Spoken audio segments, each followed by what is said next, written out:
Halo, jumpa kembali di channel Angga Fidrian. Kali ini kita akan belajar politik dengan sebuah peristiwa yang sangat-sangat ramai dalam 3 hari terakhir. Apa itu? Mensreanya Pandji Pragiwaksono.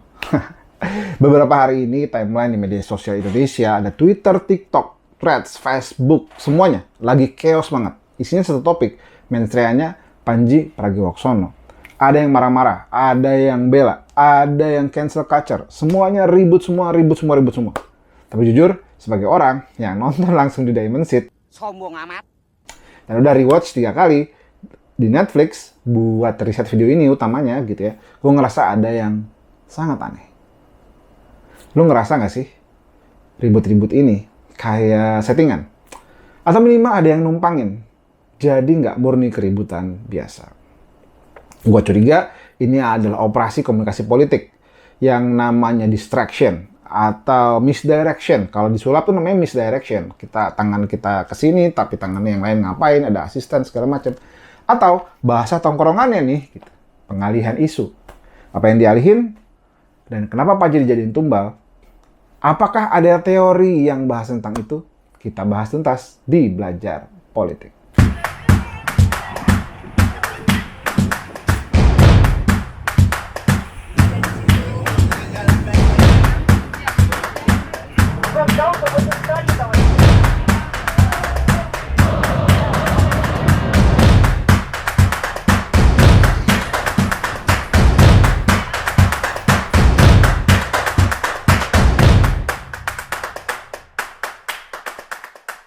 Menghadirkan keadilan sosial bagi seluruh Indonesia. Nah, itu dia tujuan kita. Oke, kita lihat dulu nih, apa yang bikin netizen ngamuk. Gua rangkum, ada 6 poin utama yang digoreng terus-terusan. Pertama, Pandji pilih kasih. Katanya Pandji nggak berani roasting Anies karena dia temennya. Karena Anies datang ke sana gitu. Kok bisa Ganjar dibilang ganteng, Anies dibilang manis, Prabowo dibilang gemoy, Gibran dibilang ngantukan. Cupu nih Anies gitu. Padahal kalau lu nonton Pandji di show-show lainnya, ada jurubicara nggak bahas tentang Anies deng gitu. Di Pragiwaksono ada, di Keadaan Kahar ada, di Septic Tank ada. Karena gue nonton Septic Tank, ternyata ini sebabnya tadi udah ya. Ternyata ini sebabnya ada. Komoi Dumenoy ada. Kemarin sih nggak terlalu banyak ya, tapi di show-show lain juga dibahas tentang Anies Baswedan gitu. Bahkan ada acara lokal stand up day di mana Pandji di roasting dan ada Anies Baswedan di situ dengan sebuah sapaan yang sangat legenda. Selamat malam orang-orang yang tidak memilih saya.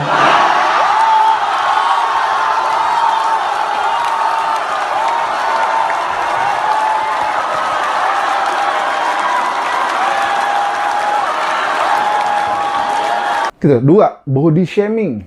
Dibilang, Pandji ini body shaming karena ngebahas Gibran ngantuk. Bentar, ngantuk itu sebenarnya adalah sebuah pujian gak sih? Tandanya orangnya kerja keras. Pak SBY dulu dibilang, Pak SBY waktu sebelum maju jadi presiden, kantong matanya nggak besar. Lalu setelah beres jadi presiden, kantong matanya jadi besar. Tandanya dia kerja keras buat republik. Gua bahkan karena kantong mata gue juga cukup gede dan agak hitam, banyak juga yang kemarin pas Pilpres bilang, wah lu ngapain lu ngantukan apa segala macam. Bagi gue sih itu sebuah pujian. Dokter Tompi kalau mau ngobatin mata ngantuk jangan cuma Gibran, gue juga dong. Gue juga pengen di endorse supaya mata ngantuk gue hilang. Padahal gue nggak ngantukan juga sih. Lalu yang ketiga, ini etika dibahas nih. Ada yang bahas bahwa sempat ada yang nyebutin Pandji bahas Babe Cabita, padahal Babe Cabita kan udah meninggal, segala macamnya. Ya, padahal itu kan kalau anak-anak stand up komedian taunya pasti itu tribute gitu ya. Itu adalah sebagai bentuk respect. Tapi ya udah, namanya orang nggak pernah nonton stand up komedi ya kan. Lalu kasar katanya. Katanya komedi di US tuh nggak sekasar itu. Ada Ronnie Cheng, ada belum nonton Dave Chappelle aja, belum nonton Bill Burr, belum nonton Matt Rife tuh kasar banget. Trevor Noah aja masih kasar ke otoritas. Nah, Hasan Minhaj juga sama. Jadi Ya lu pasti belum nonton aja sih. Atau nggak ngerti bahasa Inggris, nggak tahu juga gue. Kelima, polisi moral katanya. Katanya komedi itu harus sopan. Contoh, Komeng. Apa kabar Adul? Lu pasti nggak pernah nonton Warawiri, weh. Lu lihat sendiri. Komeng itu slapstick. Slapsticknya itu ada Olga. Korban objek ketawaannya ada Olga, ada Adul, segala macam gitu. Dan komedi slapstick di TV, Lapor Pak, OVJ itu selalu ada objek tertawaan dan nggak selalu sopan gitu. Kadang kasar juga gitu. Tapi kan itu kadarnya bisa beda-beda ya. Lalu disebut Warkop DKI, ngeritik pemerintahnya sopan. Iya, waktu itu ngeritik pemerintah kalau kasar bisa didor mati waktu zaman Orde Baru. Tapi tetap kritis, tetap ngasih lihat bahwa ada kekritisan dalam komedinya gitu. Ada Bagito juga sama, kritis waktu itu. Dan namanya komedi ya, komedi itu dalam sejarahnya itu memang buat punching up gitu, buat menonjok otoritas gitu, status quo gitu, ditonjok tuh namanya komedi gitu. Wah, lu belum ngerasain aja nonton komedi pas Anies jadi gubernur, itu udah kayak cheat code, Ketika bahas Anies ketawa, Padahal waktu itu otoritas paling tingginya Jokowi, nggak ada yang berani bahas Jokowi waktu itu. Buzzword. Ini yang terakhir, nomor 6. Ada buzzword. Buzzword itu kenapa gue bilang ini buzzword? Karena ini adalah sebuah kalimat, frase yang di-tweet, disampaikan secara bersama-sama oleh banyak akun. Dan beberapa akun yang ada di situ, yang ngomongin topik itu adalah memang orang-orang yang secara tradisional kita tahu bahwa dia adalah koordinator cyber army gitu. Coba lu cari Panji Darurat ide, Panji merusak komedi, stand up tidak harus kasar, apalah macam-macam. Ya kita tahu itu orang tuh hidupnya tidak di era 2026, caranya masih cara tradisional. Bisa jadi bos yang nyuruhnya juga nggak ngerti apa-apa tentang media sosial. Pokoknya dikasih invoice, bayar, beres. Gitu. Nah, itu yang ramai di permukaan. Padahal pertanyaannya, mereka nonton full nggak sih? Atau cuma nonton potongan TikToknya aja? Atau cuma nonton dipotong sebarin ke grup WA, suruh serang. Ini, Karena kalau lu nonton full, kalau lu nonton segalanya, lu akan menyadari bahwa yang tadi dibahas, 6 poin tadi yang terbahas, itu tuh cuma kulitnya aja, cuma permukaan. Bahkan nggak cuma permukaan doang. Cuma 1 menit, 2 menit dibahasnya. Tidak signifikan sih.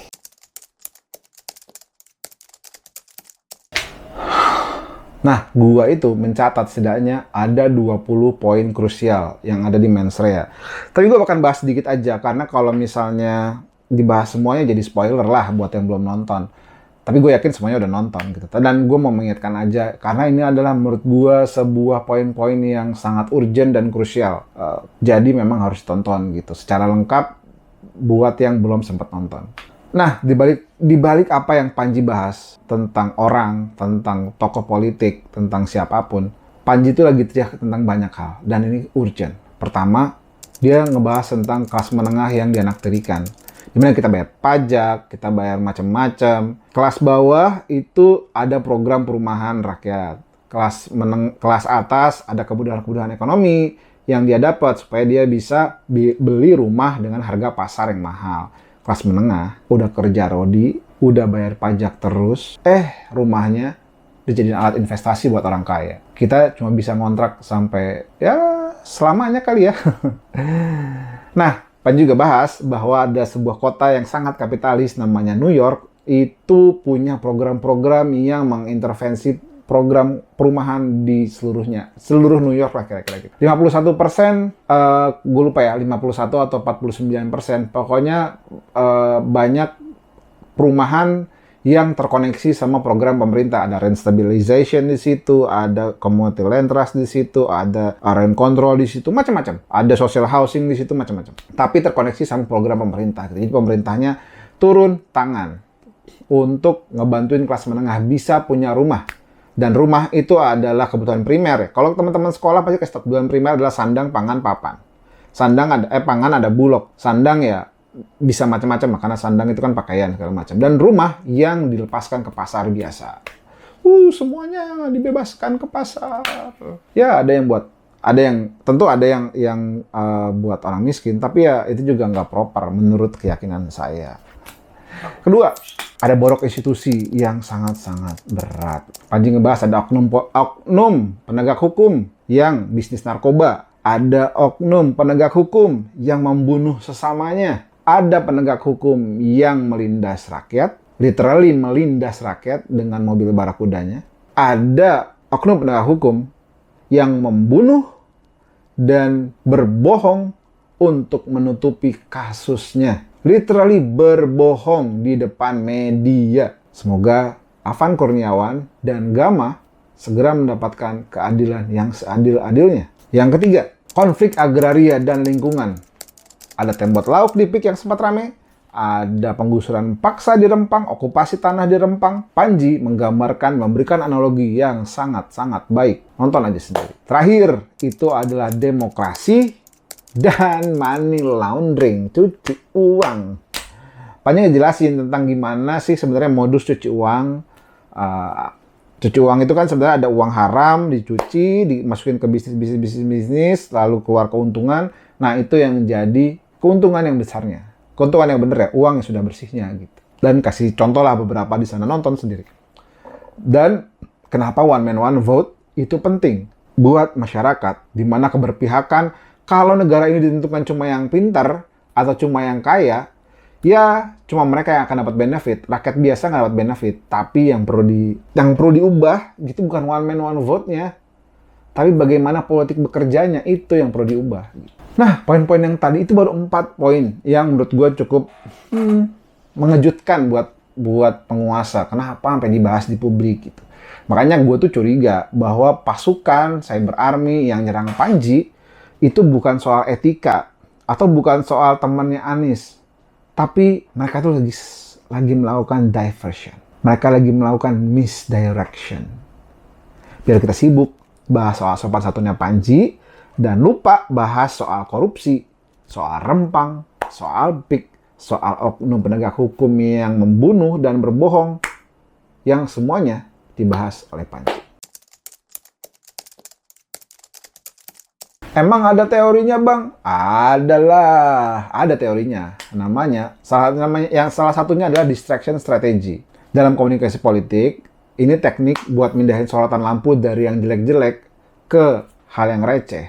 Nah, di buku, gue kayak sales buku, Andre Hewitt, Politics, di mana teman-teman yang belajar ilmu politik, ilmu hubungan internasional, biasanya baca bukunya Andre Hewitt, Politics. Karena gue juga dulu baca buku ini terbitan yang paling baru.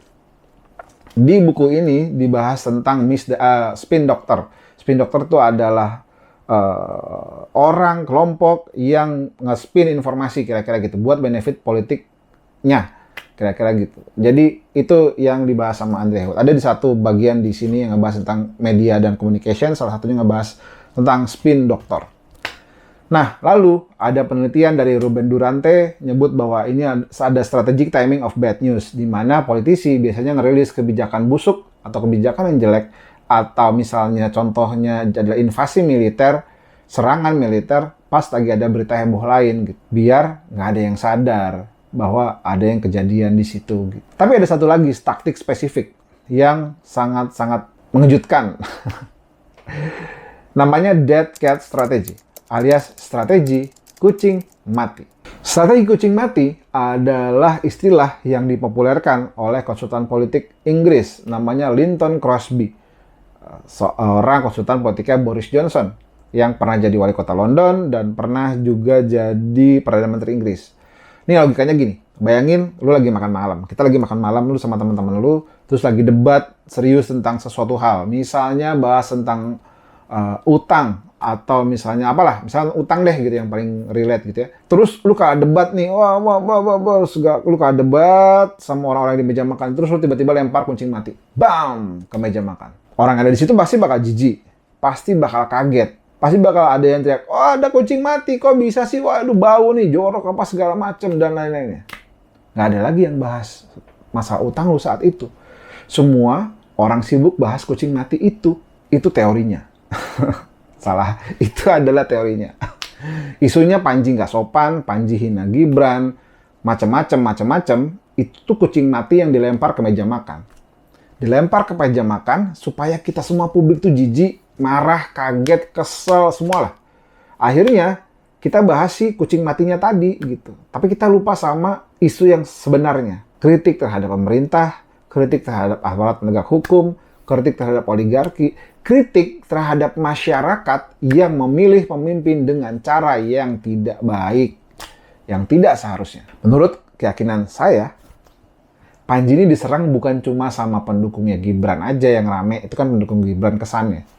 Ada pelaku cuci uang di sana, ada pebisnis narkoba di sana, ada fans Verrell Bramasta di sana, dan semua pihak yang disebut Panji numpang di keramaian agar isu yang sebenarnya nggak ditonton, nggak dibahas oleh siapapun.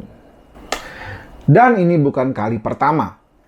Dari era reformasi, dari zaman SBY pernah, dari semuanya. Semua pernah melakukan ini. Semua politisi pasti melakukan ini. Contohnya nih, misalnya kasus tumbler biru kemarin. Rame kan tuh tumbler biru tuh, lintas media sosial tuh, semua orang marah, semua orang wow. Terlepas memang ada orang yang arogan, yang hampir menghilangkan pekerjaan orang lain atas sebuah tumbler, tapi kayaknya menurut keyakinan saya nggak harus dibahas segitunya. Jadi bisa jadi ada pengerahan supaya itu ramai dibahas. Ada kasus perselingkuhan artis, kasus artis ketangkep narkoba, macam-macam lah. Biasanya itu ada kasus yang lebih besar tuh dipakai untuk nutupin yang perlu ditutup karena kasus itu gitu. Politisi selingkuh, simpanan yes, ani no. Politisi ngomong blunder, politisi ngomong bodoh. Itu juga bisa jadi sebuah metode untuk mengalihkan perhatian kita terhadap masalah yang lebih besar.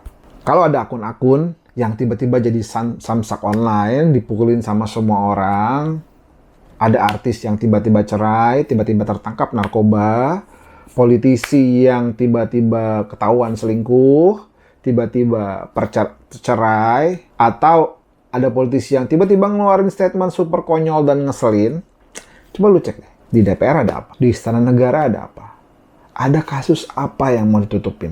Supaya kita nggak lagi terkecoh. Nah, menurut keyakinan saya, dalam konteks Panji, itu mungkin ada bencana Sumatera nih, yang udah 1 bulan lebih, tapi ternyata baru nunjuk ketua Satgas nih penanganannya. Udah sebulan lebih loh. Ada pilkada yang coba diubah lewat DPRD, di mana akhirnya kita sebagai masyarakat kehilangan hak untuk memilih secara langsung. Ada di video saya yang ini. Padahal kan di Panji juga dibahas tentang pentingnya one man one vote ya. Atau undang-undang APBN yang belum ada nih sampai sekarang. Udah 7 hari 2026 jalan, tapi undang-undang APBN-nya belum ada. Saya nggak tahu apakah ini berpengaruh sama negara dalam jangka panjang. Tapi paling tidak di 7 hari ini, lembaga-lembaga pemerintah tuh nggak bisa ngeksekusi anggaran, karena anggarannya pun belum ada. Mereka itu penguasa, itu jago banget buat mainin pemberitaan. Mereka bisa melakukan permainan pemberitaan, memainkan pemberitaan psikologis massa tuh dengan sangat mudah gitu. Mereka punya logistik untuk mengalahkan pasukan di media sosial. Mereka punya logistik untuk intervensi ruang redaksi media-media. Mereka tahu kita tuh gampang keganggu sama hal-hal yang berkilau atau hal-hal yang bikin emosi. Jadi waspada. Jadi kesimpulannya, gue yakin banget ada yang bilang, apaan sih bahas pengalihan isu? Alasan klasik itu mah, nggak ada itu pengalihan isu. Bisa jadi benar alasan klasik. Tapi karena ada teorinya, ketika sesuatu jadikan teori, berarti kan banyak yang pakai, banyak yang ngelakuin. Nah, jadi secara teori itu benar-benar ada. Ketika sesuatu benar-benar ada, berarti masih dipakai sampai sekarang. Nah, jadi jangan mau dimainin, jangan mau dikasih kucing mati. Kalau lu lihat keramaian soal mensrea yang cuma bahas etika, caranya Panji deliver jokes, kasar, ingetin bahwa itu cuma kulitnya aja. Itu tuh cuma kulitnya aja. Dalamnya itu banyak lagi yang sangat krusial yang harus dibahas. Coba lu tonton lagi. cari tahu poin-poin Panji soal rempang, soal cuci uang, soal keadilan buat kelas menengah. Itu yang harusnya kita berisikin, harusnya kita bahas terus-menerus. Itu namanya mensreanya. Mensrea untuk menutup berita. Untuk menutup sebuah pembahasan yang krusial di media sosial, sehingga kita tidak dicerdaskan. Nah, kalau menurut lu sendiri gimana? Menurut lu bener nggak sih ini tuh pengalihan isu dari isu yang lebih dalam? Atau menurut lu emang Panji jelek aja stand up-nya? Terus setidaknya 10.000 orang datang bayar dan tidak murah, datang di fase-fase krusial demonstrasi Agustus. Karena pas gue datang ke sana, gue masih dengar ada tartor-tartor tuh. Gue deg-degan juga, anjir nih jangan sampai nih keluar dari Indonesia Arena chaos gitu misalnya. Nah, komen di bawah, lu sampaikan pendapat lu, supaya kita bisa diskusi, nanti kita diskusi di situ. Jangan lupa juga buat like, buat subscribe, dan sampai jumpa di video berikutnya. Kita belajar politik sama-sama. Saya Angga, salam.